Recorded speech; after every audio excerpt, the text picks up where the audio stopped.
नमस्कार, आप देख रहे हैं जनता मांगे जवाब और मैं हूं आपके साथ राघवेंद्र ओझा। संत रविदास जिन्होंने समानता, भाईचारे और सामाजिक समरसता का संदेश दिया, लेकिन आज उनके नाम पर छत्तीसगढ़ की राजनीति गरमाई हुई है। बीजेपी ने संत रविदास की 650वीं जयंती के अवसर पर 6 महीने का सामाजिक समरसता संकल्प अभियान शुरू कर दिया है। वाराणसी से लाई गई पवित्र माटी और जल के कलश प्रदेश भर में भेजे जा रहे हैं। मुख्यमंत्री विष्णुदेव साय ने सार्वजनिक अवकाश से लेकर संत रविदास राज्य अलंकरण पुरस्कार और नया रायपुर में संत रविदास चौक जैसी कई बड़ी घोषणाएं भी कर दी हैं, लेकिन कांग्रेस इस अभियान को सामाजिक नहीं बल्कि राजनीतिक बता रही है। कांग्रेस का आरोप है कि समरसता के नाम पर अनुसूचित जाति और उत्तर भारतीय मतदाताओं को साधने की कोशिश की जा रही है। बीजेपी पलटवार करते हुए कह रही है कि कांग्रेस हर सामाजिक पहल में भी राजनीति तलाश रही है। अब ऐसे में सवाल यह है कि क्या यह सामाजिक समरसता का अभियान है या फिर चुनाव से पहले सामाजिक समीकरण साधने की रणनीति। विपक्ष का कहना है कि क्या संत रविदास के संदेश को समाज तक पहुंचाने की यह बीजेपी की ईमानदार पहल है या फिर समरसता की आड़ में वोट बैंक की सियासत है। आज इसी मुद्दे पर विस्तार से चर्चा करेंगे, लेकिन उससे पहले रिपोर्ट देख लीजिए।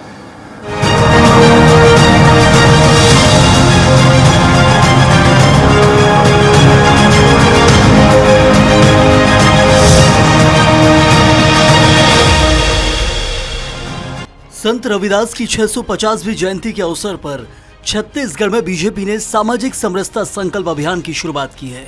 रायपुर के श्री राम मंदिर में वाराणसी से लाई गई पवित्र माटी और जल के कलशों का वैदिक मंत्रोच्चार के साथ पूजन किया गया। मुख्यमंत्री विष्णुदेव साय ने संत रविदास के समरस समाज के संदेश को जन जन तक पहुंचाने का आह्वान करते हुए इन कलशों को प्रदेश के 36 संगठन जिलों और 479 मंडलों के लिए रवाना किया। पार्टी का कहना है कि यह अभियान सामाजिक एकता, समानता और संत रविदास के विचारों को घर घर पहुंचाने का माध्यम बनेगा। 29 जुलाई से शुरू हुआ यह अभियान 20 फरवरी 2027 तक चलेगा। सीएम ने संत रविदास जयंती पर सार्वजनिक अवकाश, मांस और मदिरा की दुकानें बंद रखने, संत रविदास राज्य अलंकरण पुरस्कार शुरू करने, नया रायपुर में संत रविदास चौक बनाने और विधानसभा में संत रविदास के संदेश को अंकित कराने जैसी कई घोषणाएं भी की। कलश बंधन अभियान पूरे छत्तीसगढ़ में शहर को, नगर को, गांव को, समाज को जोड़ने का काम करेगा। तो 2027 माघ पूर्णिमा को पूरे प्रदेश में छुट्टी होगी और उस दिन मांस मदिरा का विक्रय भी वर्जित रहेगा। उसी तरह से उनके नाम पर एक राज्य अलंकरण पुरस्कार भी प्रारंभ करेंगे। हालांकि इस अभियान की चर्चा केवल सामाजिक दृष्टि से नहीं बल्कि राजनीतिक नजरिए से भी हो रही है। कांग्रेस ने इस अभियान पर सवाल उठाते हुए कहा कि बीजेपी सामाजिक समरसता की आड़ में राजनीतिक लाभ लेने की कोशिश कर रही है।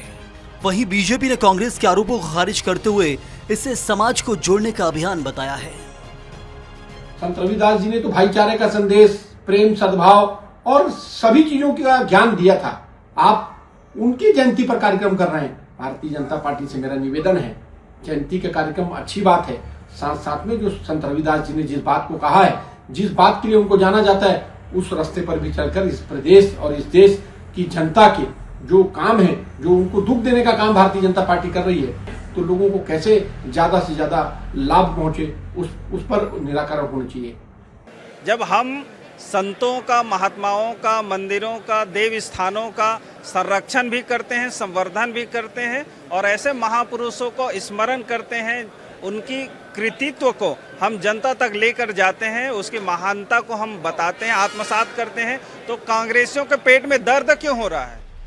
संत रविदास के विचार समाज में समानता, सद्भाव और सामाजिक समरसता का संदेश देते हैं। अब इन्हीं विचारों के साथ शुरू हुआ ये अभियान राजनीतिक बहस का भी केंद्र बन गया है। बीजेपी इसे समाज को जोड़ने और संत रविदास के संदेश को जन जन तक पहुंचाने की पहल बता रही है, जबकि कांग्रेस इसके पीछे राजनीतिक उद्देश्य देख रही है। अब आने वाले महीनों में यह साफ होगा कि यह अभियान सामाजिक चेतना को कितना मजबूत करता है और राजनीतिक तौर पर किससे कितना लाभ पहुंचता है। स्वराज एक्सप्रेस के लिए रायपुर से दिलीप साहू की रिपोर्ट। चलिए विस्तार से चर्चा करने के लिए हमारे साथ सारे राजनीतिक मेहमान जुड़ चुके हैं। सबसे पहले उनका परिचय करा दे रहा हूं। मुकेश शर्मा जी भारतीय जनता पार्टी के प्रवक्ता है, हमारे साथ जुड़े। मुकेश जी बहुत बहुत स्वागत है आपका स्वराज एक्सप्रेस पर। अभय नारायण राय जी कांग्रेस प्रवक्ता के तौर पर हमारे साथ जुड़े। अभय जी आपका बहुत बहुत स्वागत है। रुचित शर्मा जी वरिष्ठ पत्रकार है, हमारे साथ जुड़ चुके हैं। आपका भी शर्मा जी बहुत बहुत स्वागत है। शुरुआत अभय नारायण जी आज आपसे कर ले रहा हूं। अभय नारायण जी आवाज पहुंच रही है आप तक? आ रही है जी अभय नारायण जी स्वागत है। सवाल यह है कि कांग्रेस ने छत्तीसगढ़ में एससीज के लिए क्या किया? सवाल यही समय शुरू कर रहा हूं। कांग्रेस ने छत्तीसगढ़ में जो शेड्यूल कास्ट के लोग हैं, जो संत रविदास को पूछते हैं, उनके लिए आप लोगों ने क्या किया? देखिए, अगर आप ये सवाल कर रहे हैं तो इस सवाल राघवेंद्र जी सवाल का जवाब ये है कि कांग्रेस ने 1952 से सरकार बनने के बाद केंद्र में और राज्यों में जहां भी सरकारें रही हैं, हम सामाजिक समरसता का ही काम करते आए। सभी धर्मों का सम्मान, सभी धर्म गुरुओं का सम्मान, सभी पंथ के लोगों का सम्मान। और छत्तीसगढ़ तो गुरु घासीदास जी की तपोभूमि है। आज देखिए कितना बड़ा जय स्तंभ कांग्रेस सरकार में ही खड़ा किया गया हुआ है और आज वहां मेला लगता है, उनका पूजा होता है और उनके संदेशों को पहुंचाने का काम कांग्रेस सरकार करती है। और उनके लिए विश्वविद्यालयों में उन पे शोध हो। ठीक है अभय नारायण जी, जवाब मुझे मिल गया। अब सवाल यह है, अब असल सवाल यह है कि आपने बहुत कुछ किया संत रविदास के लिए और संत रविदास से जुड़े लोगों के लिए आपने बहुत कुछ किया। तो जब आज बीजेपी कर रही है जिस समरसता अभियान के साथ वो इस वक्त सामने, उसको आप राजनीतिक चश्मे से आखिर क्यों दिख रहा है अभय नारायण जी? देखिए, आप भारतीय जनता पार्टी से सवाल पूछिए मेरी ओर से। आप पूछूंगा ना अभी। आरएसएस को 100 साल हो गए। कब संत रविदास जी को उनके कार्यालय में याद किया गया? भारतीय जनता पार्टी 1952 से 77 तक जनसंघ थी, 77 से 80 जनता पार्टी थी और 80 से भाजपा है। इस तीनों कार्यकाल में कब उनके कार्यालय में संत रविदास की जयंती पुण्यतिथि या उनके कोई कार्यक्रम किए गए हों? आज उत्तर प्रदेश में 27 में चुनाव है। ये सारे वर्ग तो खो चुके हैं। अच्छा। और पंजाब में चुनाव है जहां सर्वाधिक उनको मानने वाले लोग रहते हैं। उन्होंने तो कहा था मन चंगा तो कटौती में गंगा। वो संत रविदास उनका ये युक्ति थी और आज इनका तो मन गंगा है। गंगा कटौती में है कि नहीं मालूम। इनको वोट की राजनीति करनी है। कभी सरदार पटेल को पूछेंगे, कभी गांधी जी के चश्मे को पूछेंगे, कभी ब्राह्मणों की बात आएगी तो ब्राह्मण के धर्म गुरुओं को पूछेंगे, ठाकुर समाज की बात आएगी तो करणी सेना के साथ चलेंगे। इनका ये वर्ग है। ये वोट की राजनीति के लिए कुछ भी करने को तैयार रहते हैं। जब यूपी में और पंजाब में न कोई केंद्र सरकार का काम है, न कोई इनके पास मुद्दे हैं, तो इन्होंने रविदास जी को। इसीलिए तो पंजाब में वो नहीं है ना। छत्तीसगढ़ में मुकेश शर्मा जी है। छत्तीसगढ़ में मुकेश शर्मा जी का अस्तित्व है, पंजाब में नहीं है। तो छत्तीसगढ़ में अगर वो कुछ करना चाह रहे हैं और उनके लिए कर रहे हैं, जो समरसता की बात करते थे, जो समान भाव का काम करते थे, तो आपको नहीं लगता है कि इस प्रक्रिया का विरोध, इस अभियान का विरोध संत रविदास के विचारों का भी विरोध होगा? एक जवाब अभय नारायण जी। राघवेंद्र जी, विरोध कौन कर रहा है? किसने कह दिया? हम तो स्वागत कर रहे हैं। उनके नाम पे छुट्टी देने का स्वागत, उनके नाम पे अलंकरण देने का स्वागत, उनके विचारों को विधानसभा के पटल में लिखा जाए, दीवारों में लिखा जाएगा, उसका स्वागत हम स्वागत कर रहे हैं। लेकिन जाती रही भावना कहती वो वोट के लिए कर रहे हैं, हम ये बता रहे हैं। मुकेश शर्मा जी, ठीक है, वो वोट के लिए रविदास जी ठीक है। मुकेश शर्मा जी आऊंगा, लौटूंगा अभय नारायण जी। मुकेश शर्मा जी स्वागत कर रहे हैं अभय नारायण जी, लेकिन एक सवाल के साथ कि ये वोट बैंक की राजनीति है, समरसता अभियान नहीं है। राघवेंद्र जी, जैसा कि संत रविदास ने कहा है कि मन चंगा तो कटौती में गंगा, तो मेरे पार्टी को इसमें थोड़ा समझ लेना चाहिए कि थोड़ा चंगा मन से सोचे।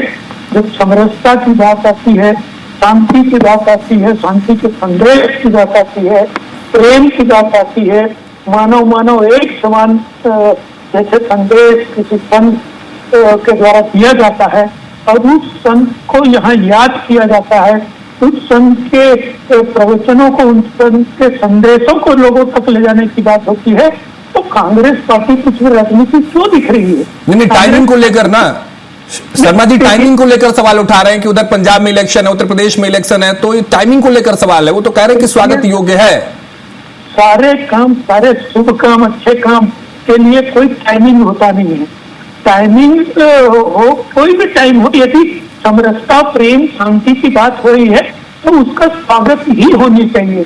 कहीं न कहीं कांग्रेस पार्टी को तो अब हर चीज में राजनीति इसलिए दिख रही है क्योंकि ये जो हमारे सनातनी संतों का, गुरुओं का और महात्माओं का जिस हिसाब से इन्होंने यहाँ पे उनके ऊपर प्रश्न चिन्ह उठाया है, अनेकों बार अनेकों संतों का, महात्माओं का इन्होंने ऐसे आपत्तिजनक उनके बारे में बात किया है, तो उसको लेके कहीं ना कहीं छत्तीसगढ़ की जनता समझ चुकी है कि कांग्रेस किस मानसिकता पर चलती है।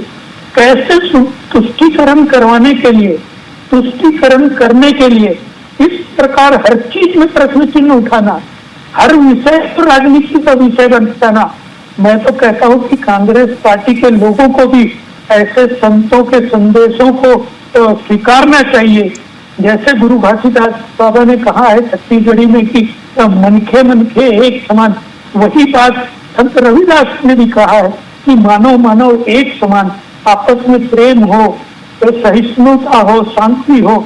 यदि ये सब संदेश लेके किसी संत के संदेश को कोई लेके चलता है तो ठीक है, ठीक है मुकेश जी, लौटूंगा आपके पास, लेकिन अभय नारायण जी आपके पास आऊं, एक प्रतिक्रिया मैं चाहता हूं कि उचित शर्मा जी से ले ली जाए। शर्मा जी, आप किस तरह से देख रहे हैं? आपके अनुभव में ये कोई, मुझे लगता है कि कोई नया ट्रेंड नहीं है, किसी महापुरुष के नाम पर अभियान की शुरुआत और फिर उस पर विपक्ष की तरफ से अपनी बातें, पक्ष की तरफ से अपनी बातें, ये कोई मुझे नहीं लगता है कि नया ट्रेंड है, ये बहुत वर्षों से चली आ रही पुरानी कहानी है। लेकिन छत्तीसगढ़ में क्या यह बहस वास्तव में सामाजिक समरसता की है या फिर समरसता के बहाने चुनावी संदेश देने की राजनीति की? आप किस तरह से देख रहे हैं उचित जी? नो डाउट राघवेंद्र, ये सब चीजें जिस हर चीज के पीछे एक राजनीतिक संदेश छुपा होता है, नो डाउट इसके पीछे भी राजनीतिक संदेश है। और जिस तरीके से ये सब चीजें होती है तो कोई मैसेज देने की चेष्टा जरूर होती है, प्रयास जरूर होता है। ऐसे ही राजनीतिक दलों को सभी संत, गुरु या पंथ याद नहीं आते, इसके पीछे राजनीति तो होती है। लेकिन राजनीति में देखिए, संत रविदास के लेके किसी को कोई आपत्ति नहीं है। सवाल यह है कि हम सभी संत रविदास को जो तवज्जो दे रहे हैं या उनके लिए हम हॉल बनवा रहे हैं या बड़ा कोई काम कर रहे हैं, तो वो दूसरा पक्ष, विपक्ष उसको विरोध कर रहा है, जबकि ऐसा विरोध है ही नहीं। हम इनके फेवर में है और वो अगेंस्ट में। ये एक नैरेटिव सेट करने की कोशिश होती है कि सामने वाला तो मतलब हम चूंकि पक्ष में है तो उनको विपक्ष में खड़े करना जरूरी है, आवश्यक है। ये जो है पॉलिटिकल एक राजनीतिक प्रयास होते हैं। और मूल बात तो ये है राघवेंद्र की समरसता और समानता की बातें जो होती है किताबी है, राजनीति में इसे कोई लेता नहीं है ना। इसको इसका मूल जो उसके भाव है या रविदास जी के जो मूल भाव है उसे कोई भी राजनीतिक दल अपने ऊपर उतारता नहीं। और कहे और करीब इसके जाके कहे तो रविदास जी को तो बहुत मानते हैं, और रविदास जी कितनी मानते हैं ये अगर कोई पूछ ले राजनीतिक दलों से तो आप केवल हॉल बनाएंगे, मूर्ति बनाएंगे, उनकी बड़ी बड़ी आदमकद की मूर्तियां बनाएंगे, छुट्टियां देंगे, वही काम करेंगे जो इंफ्रास्ट्रक्चर में हो सकते हैं या सरकार के अपने। आप अपने आत्मसात कब करेंगे? सवाल आत्मसात का है। आप उसको कब कबीरदास जी हो, गुरु घासीदास हो, रविदास जी हो, इनको ये केवल महान विभूतियां हैं, तो इनकी बातों को आप आत्मसात करने की चेष्टा और प्रयास कौन सा राजनीतिक दल कर रहे हैं? आपके जितने भी प्रयास है इनकी मूर्तियां लगाने की, वो आपके राजनीतिक प्रयास है, राजनीतिक कवायद है, उससे ज्यादा कुछ नहीं है। कोई भी दल हो। लेकिन शर्मा जी, अगर ठीक है राजनीतिक कवायद ही सही, लेकिन अगर कुछ बेहतर हो रही है चीजें, विरोध कौन कर रहा है? विरोध कौन कर रहा है? विरोध क्यों कर रहे हैं? सवाल यही है ना, विपक्ष की क्या भूमिका होनी चाहिए? विरोध कौन कर रहा है? विरोध, अरे टाइमिंग को लेकर या वोट बैंक की राजनीति को लेकर हमको विरोध ही नहीं कर रहे हैं। विपक्ष ने तो मना कर दिया कि विरोध ही नहीं हमारा। अच्छी बात है, कीजिए। तो विरोध को, यही तो मैं कह रहा हूं आपको कि हम चूंकि लगा रहे हैं मूर्ति, हम जो भी कुछ कर रहे हैं रविदास जी के लिए, आप विरोध कर रहे हैं। तो मुझे तो नहीं लगता कि अभी तक किसी महन जी का, चरणदास महन जी का स्टेटमेंट आया या भूपेश बघेल का स्टेटमेंट आया। तो विरोध, ये नैरेटिव सेट होते हैं राजनीति में। ठीक है, यही बताने का एक बहुत बड़ा मैसेज आपने दिया है अभय नारायण जी। इस पर क्या रिएक्ट करते हैं जरा, उनके तरफ चलते हैं। अभय नारायण जी, विरोध नहीं है ना, क्योंकि रविदास जी भी यही कहते थे कि समान भाव हो, समानता हो, और जब उनके विचार की बात हो रही है तो आप लोग भी यही कह रहे हैं कि विरोध नहीं है, तो फिर खुलकर समर्थन भी तो नहीं हो रहा है ना। शर्मा जी, अभय नारायण जी से रिएक्ट कर लेते हैं, रिएक्शन क्या कह रहे हैं? खुलकर समर्थन भी तो नहीं है ना। राघवेंद्र जी समर्थन मांगा क्या भारतीय जनता पार्टी ने? भारतीय जनता पार्टी ने सर्वदलीय बैठक बुलाई क्या? भारतीय जनता पार्टी ने कांग्रेस को आमंत्रित किया क्या इस कार्यक्रम में? नेता प्रतिपक्ष को आमंत्रित किया? पूर्व मुख्यमंत्रियों को आमंत्रित किया? समर्थन लेना किसको बोलते हैं कि ऐसे कार्यक्रम में आप नेता प्रतिपक्ष को बुलाते हैं? सर, धर्म के काम में मुझे नहीं लगता है कि किसी को आमंत्रण की आवश्यकता है। अगर हरिकीर्तन कहीं हो रहे हो तो मुझे नहीं लगता है कि आमंत्रण की आवश्यकता है। के लिए रुके ना, ठीक है, के लिए समर्थन की आवश्यकता नहीं है। हम तो उनके मार्ग पे चलते हैं। कांग्रेस की तो समरसता की नीति ही है। जो लोग मन के मन खेत समान की बात अभी मुकेश भैया कर रहे थे, वो कितना मन के मन खेत समान है। और मुकेश भैया एक और बात कह रहे थे नारायण जी, उसको स्किप मत करिएगा। आपके मुकेश भैया एक और बात कह रहे थे कि ऐसी कोई भी पार्टी नहीं है जो रविदास जी के विचारों को आत्मसात कर रही है। अरे आप ही के उचित भैया कह रहे थे। अबे नारायण जी नहीं सुन रहे, आप मुझे नहीं सुन रहे, सवाल समझिए। प्रमाण करो कि आपने उचित शर्मा जी की उस बात को उठा लिया जो आपके फेवर में थी, लेकिन उचित शर्मा जी ने एक और बात कही, चाहे मुकेश शर्मा जी की पार्टी हो, चाहे अभय नारायण की पार्टी हो, आप लोग आत्मसात कर रहे हैं क्या रविदास जी की बातों को, उनके कोटेशन को, उनके विचारों को? इस पर जरा जवाब दीजिए, क्योंकि आप लोगों ने भी जयंतियां खूब मनाई है। रविदास जयंती के नाम पर खूब आयोजन आप लोगों ने किए, विद्यालय बना लिए, लाइब्रेरी, तमाम चीजें की हैं। आत्मसात हुआ क्या अभय नारायण जी? राघवेंद्र जी, ये छत्तीसगढ़ घासीदास बाबा की तपोभूमि है, कबीरदास की तपोभूमि है, पंडित सुंदरलाल शर्मा की तपोभूमि है, और गांधी जी भी यहाँ आजादी के पहले जब आए थे तो उन्होंने सुंदरलाल शर्मा को अपना गुरु कहा था। ये संतों की भूमि है और हम आत्मसात करते हैं। हमारे कांग्रेस भवन में इनकी जन्मतिथि और पुण्यतिथि मनाई जाती है। हम सर्वधर्म प्रार्थना करते हैं अपने कांग्रेस भवनों में, और सब पे चलने का शपथ सब कोई लेते हैं। तो पूछ रहा हूं ना कि आरएसएस ने अपने कार्यालय में किसी संत महात्मा की फोटो लगाई हो तो बता दे, संत रविदास जी की फोटो लगाई हो तो बता दे, कभी जयंती बनाई हो तो मुकेश जी, इस समरसता अभियान में कोई राजनीतिक रंग ना चढ़े, इसके लिए आप लोग क्या कह रहे हैं? क्या आप इस अभियान में सभी सामाजिक, धार्मिक या सभी पॉलिटिकल पार्टीज के लिए ओपनली वेलकमिंग है आप लोगों की तरफ से? मैं ये समझना चाह रहा हूं, ताकि कोई राजनीतिक रंग ना चढ़े, जिसको लेकर सवाल उठ रहे हैं, जिसको लेकर अभय नारायण जी कह रहे हैं कि उनको आपने पूछा नहीं, कोई सर्वदलीय बैठक नहीं बुलाई, तो समर्थन की अपेक्षा आप क्यों करते हैं? मुझे तो लगता है अभय नारायण जी की धर्म के कार्य में अगर मुझे मुकेश शर्मा जी नहीं बुलाएंगे, उचित शर्मा जी नहीं बुलाएंगे, अभय नारायण जी नहीं बुलाएंगे, तो मेरी अगर जिम्मेदारी है, अगर मेरी कोई भक्ति है रविदास के प्रति, तो मैं चला जाऊंगा। हालांकि ये थोड़ा सा राजनीतिक मुद्दा, इसलिए शर्मा जी आपसे समझ रहा हूं मुकेश जी कि राजनीतिक रंग ना चढ़े, इसको लेकर क्या कर रहे हैं जी? राघवेंद्र जी, सरकारी कार्यक्रम में बुलाया आप नहीं जा सकते। आप इसको आप सरकारी कार्यक्रम देकर एक नया रंग जरूर दे रहे हैं, लेकिन शर्मा जी क्या जवाब दे रहे हैं? मुकेश जी जवाब दीजिए आप। कोई लेना देना नहीं है, सरकार कर रही है। मुकेश जी इस पर जवाब दीजिए। पूरा सरकारी कार्यक्रम है। मुकेश जी जवाब दीजिए। सरकारी पैसे से, सरकारी फंड से सरकार कर रही है। मुकेश जी जवाब दीजिए। ओके अभय जी, कहीं न कहीं जब इस प्रकार के समरसता, शांति और प्रेम के लिए इस प्रकार का यज्ञ हो तो उसमें तो हर मनुष्य को, मानव मात्र को भी आहुति देने पहुंच जाना चाहिए। अरे बुलाया नहीं ना आपने? यज्ञ में किसी को आमंत्रण देने की बुलाया नहीं, ये तो यज्ञ है,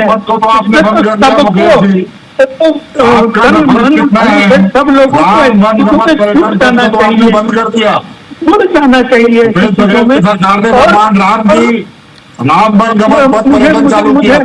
मुझे मालूम है उसको तो पार्टी गौ माता की सेवा के लिए गौठान था, उसको तो आपने बंद कर दिया। अब जी थोड़ा सुन लीजिए मुकेश जी को, बात आ जाए उनकी। आप आपसे लंबी बातचीत हुई है आज, जरा मुकेश जी की बात आ जाए। अभय नारायण जी, जो पार्टी राम भगवान के अस्तित्व को सुप्रीम कोर्ट देती हो, अब वो राम भगवान का नाम ले रहे हैं, अब वो राम भगवान का नाम ले रहे हैं, चढ़ावा चोरी की बात करूँ, राम भगवान के नाम ले रहे हैं, चढ़ावा चोरी की बात करूँ, कहीं न कहीं चोरी की बात करूँ, वो चोरी में कौन सब किया, वो सब पकड़ा रहे। आपने भी तो भगवान राम के अस्तित्व को चुनौती दी थी, तो आपको जनता दिखाया। तो ऐसे विषयों में ये अनावश्यक बात करने के बजाय मैं तो सोचता हूँ कि ऐसे संतों के संदेश। मुकेश जी ठीक है।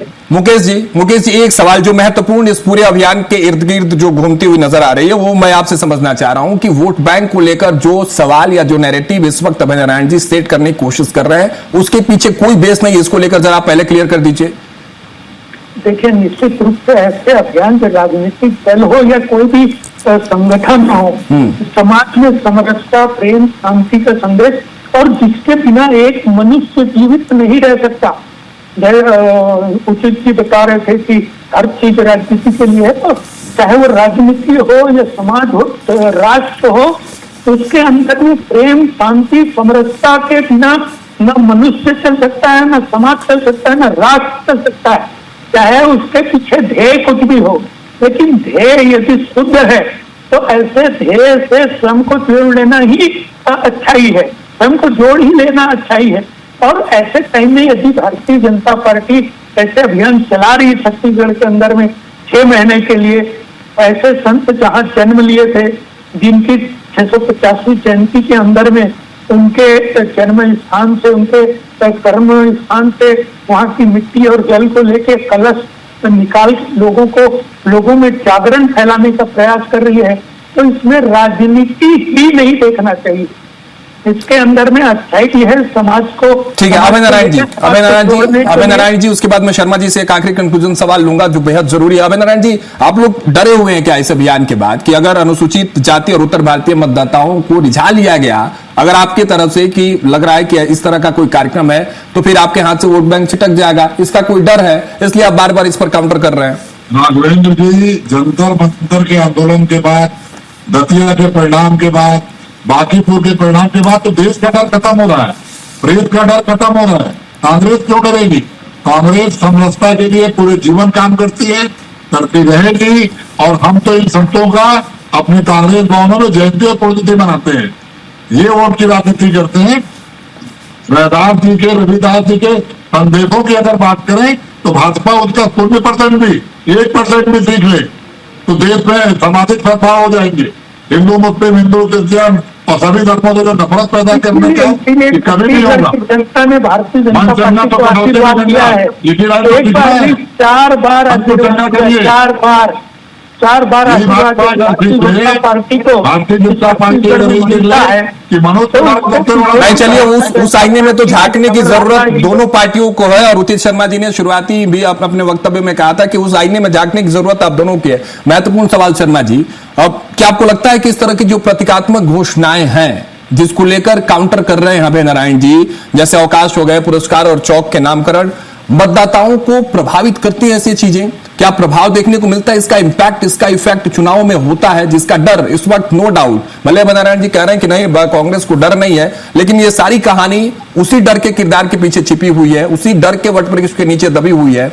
आपको क्या लगता है, क्या इंपैक्ट होता है, क्या इफेक्ट होता है चुनाव में ऐसी केवल ये एक राजनीतिक संदेश देने की कोशिश रहती है कि हम हर समाज को, खासकर उस वर्ग के जिसमें वोट बैंक की राजनीति करने वाले लोग मैसेज देना चाहते हैं कि हम उस वर्ग का भी सम्मान करते हैं, तवज्जो देते हैं, और हमने क्या क्या किया है उसको एक अपनी क्रेडेंशियल बढ़ाते हैं, और कुछ राजनीतिक फायदा लेने की कोशिश रहती है। मैं फिर कह रहा हूँ राघवेंद्र की कोई भी दल हो, ये कोशिश है केवल राजनीतिक रहती है, और इसके राजनीतिक आप बताइए कि दोनों ही दल बेगमपुरा के बारे में, दोनों ही दल तो नहीं, भाजपा को बोलना चाहिए फिलहाल तो, क्योंकि उन्होंने चलो बेगमपुरा की परिकल्पना जो उन्होंने की थी, इस गांव की परिकल्पना करते हैं रैदास जी, रविदास जी, जिसमें ऊंच नीच ना हो, जात पात ना हो, भेदभाव ना हो, उसको लेके कितने प्रयास किए जा रहे हैं। मूल चीज पे तो हम बात ही नहीं कर रहे हैं ना, जो मूल रैदास की मैसेज है उस मैसेज पे क्या हम शिक्षा में दे रहे हैं, क्या हम अपने कार्यकर्ताओं में दे रहे हैं, क्या हम जनता के समक्ष प्रस्तुत कर रहे हैं, उस मैसेज पे कोई संवाद नहीं हो रहा है, ना कोई विमर्श हो रहे हैं, ना उस पर कोई डिबेट हो रही है। हम उस पर केवल राजनीति कर, एक चौक का नाम रख देंगे, एक मूर्ति बना देंगे, एक छुट्टी दे देंगे, ये ही एक सबसे बड़ी उपलब्धि बता दी जाएगी, ताकि हम उस समाज को अपनी ओर राजनीतिक फायदे के लिए आकर्षित कर सकें। लेकिन एक तकलीफ अब यह है कि समाज हो, लोग हो, जैन जी, ये जनरेशन है, जनता अब इन सबको देख चुकी है, अब जनता बड़ी स्मार्ट हो चुकी है। मुझे नहीं लगता कि इन तरीकों से किसी भी दल के लोगों से अब वो जनता इन सब चीजों से अट्रैक्ट होती हो। ये सब पुरानी कवायतें हैं राघवेंद्र। अब इस जैन जी जनरेशन में लोग अब ये देख रहे हैं कि तुम डिलीवर क्या कर रहे हो, मन से अलग, तुमने मन से जो बात की वो अब जो है वो उसके वो नीचे दिख क्यों नहीं रहा, अब ये सवाल करने लगे लोग। तो ये जो पुराने सब कवायतें हैं, राजनीतिक प्रयास है, अब पूछने लगे हैं लोग। तो ये सब एक, मैं कहूं कि एक राजनीतिक प्रयास के मात्र कुछ नहीं है, लेकिन जनता भी इतनी मूर्ख नहीं है जनता इन चीजों को समझती है, देखती है, और वो वो ये भी समझती है कि इसका आगे राजनीतिक लाभ लेने की राजनीतिक दल कोशिश करेंगे और वो किस तरह उसमें आना चाहिए। अब कुल मिला के जनता स्मार्ट हो चुकी है। ठीक है, जनता स्मार्ट है। विवेक जी, माफ कीजिएगा मुकेश जी, जनता स्मार्ट है। आपके अभियानों का असर क्या वाकई उस विरासत को सहेजने की एक पहल है, या जो आरोप अभय नारायण जी कह रहे हैं कि सिर्फ और सिर्फ सियासी चश्मे से आप लोग इसको उतारने की कोशिश कर रहे हैं, तो आने वाला वक्त बताएगा। लेकिन इसी सवाल और इसी संदेश के साथ इस चर्चा को ही समाप्त करते हैं। बहुत बहुत शुक्रिया मुकेश जी हमारे साथ जुड़ने के लिए। अभय नारायण जी आपका बहुत बहुत शुक्रिया। उचित जी आपका बहुत बहुत धन्यवाद हमारे साथ जुड़ने के लिए इस खास चर्चा में। तो छत्तीसगढ़ में सामाजिक समरसता के संदेश के साथ शुरू हुआ यह अभियान अब गांव गांव तक पहुंचेगा। सरकार का दावा है कि संत रविदास के विचारों को जन जन तक पहुंचाकर सामाजिक एकता को और मजबूत किया जाएगा। अब देखना होगा कि यह पहल समाज में कितना सकारात्मक बदलाव लाती है। फिलहाल के लिए इस बहस में मेरे साथ इतना ही। आप बने रहिए स्वराज एक्सप्रेस के साथ। नमस्कार।